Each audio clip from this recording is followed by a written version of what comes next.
Dans le cadre de la 22e journée de Ligue 1, le Paris Saint-Germain se déplace sur la pelouse du FC Nantes, ce samedi à 21h. Avant cela, Luis Enrique s'est présenté en conférence de presse et le technicien parisien n'a évidemment pas échappé aux questions sur Kylian Mbappé. L'histoire d'amour entre Kylian Mbappé et le PSG est sur le point de s'achever. Après 7 années passées dans la capitale, l'international français 75 sélections avec 46 buts a annoncé à Nasser Al-Khelaifi qu'il allait quitter les Rouges et Bleus. La fin d'une ère pour les champions de France en titre alors que Foot Mercato avait révélé en exclusivité, le 7 janvier dernier, que le Bondinois avait décidé de rejoindre le Real Madrid. Présent en conférence de presse, ce vendredi, avant le déplacement des siens sur la pelouse du FC Nantes, Luis Enrique a logiquement été interrogé sur ce dossier bouillant, à l'heure où les réactions se multiplient. Est-ce que le départ annoncé de Kylian Mbappé change quelque chose au projet ? A tout d'abord demandé l'un de nos confrères au technicien espagnol. Réponse de l'intéressé : non, je n'ai aucune information à vous donner.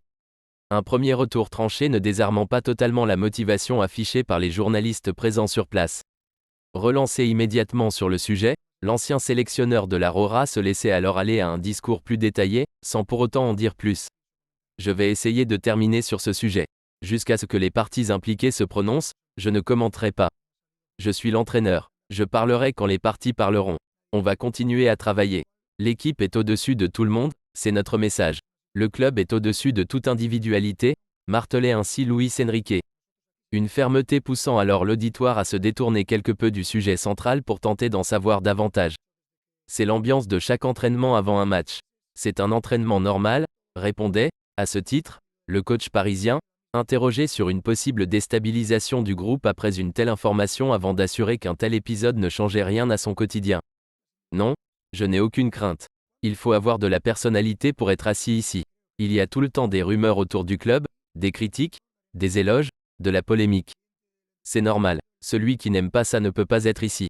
Questionné par la suite sur le futur du club de la capitale, qui s'apprête donc à façonner une équipe orpheline du meilleur buteur de l'histoire du club, Luis Enrique s'est là aussi montré peu bavard. Je travaille chaque jour avec mon staff et la direction sportive sur le présent et le futur. Le futur proche de l'effectif. C'est notre objectif tout au long de la saison et c'est l'objectif de tous les directeurs sportifs. Des propos faisant toutefois écho au nouveau mantra du Paris Saint-Germain, suite à l'annonce, en interne, du départ de Kylian Mbappé à l'issue de la saison. Nous voulons continuer à placer l'institution au-dessus de tout.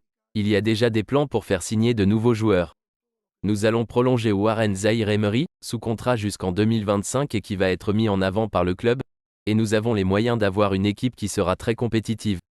Imperturbable face aux révélations dévoilées sur le dossier Mbappé, Luis Enrique, relancé une dernière fois par un journaliste espagnol, concluait finalement son intervention par une nouvelle réponse laconique : non, je n'ai pas d'informations à vous donner à ce sujet. Je me suis déjà prononcé. J'ai déjà répondu. Voilà qui est dit. Pour en savoir plus de la bouche de l'ex-technicien du Barça, il faudra donc attendre les communications officielles des différentes parties concernées.